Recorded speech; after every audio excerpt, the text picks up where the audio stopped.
আসসালামু আলাইকুম দর্শক শ্রোতা, আমরা আছি এখন কুষ্টিয়া জেলার আন্তর্জাতিক একটা গ্রাম। এটা হচ্ছে মালিহাট ইউনিয়নের ভিতরে বাঙালপাড়া গ্রাম। এখানে এই আশপাশে এক সময় বালু তোলা হতো নাকি। এখানে এক চাচা দেখা যায় যে মহিষ রাখছে। এই চাচার সাথে আমরা দুইটা কথা বলবো।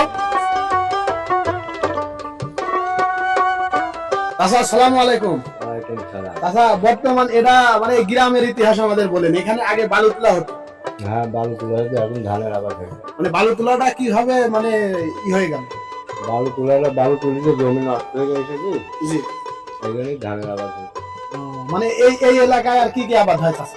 এখানে ধান, জি, তারপরে পাট,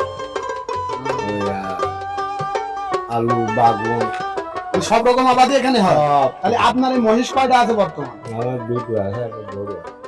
আচ্ছা, ধন্যবাদ চাচা, ভালো থাকবেন। ঠিক আছে। ওকে।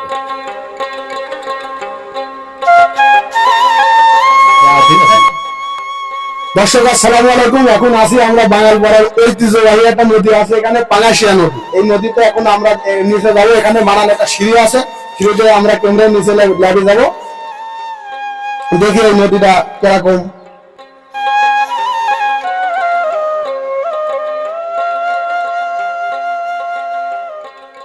এটা পাঙাশিয়া নদী, পাঙাশিয়া নদী। এই নদীতে ধাগে ধাগে মাছ চাষ করা হয়। মানে যারা প্রভাবশালী এলাকার এক এক রকম যারা প্রভাবশালী তারা এই নদীতে মাছ চাষ করে। এই নদীতে আপনারা হয়তো দেখতে ক্যামেরার মাধ্যমে দেখতে পাবেন মাছ নদী বেড়াচ্ছে। অনেক অনেক বড় জায়গা এটা। এই নদীতে মাছ নদী বেড়াচ্ছে। এই নদী যারা প্রভাবশালী তারা মাছ চাষ করে।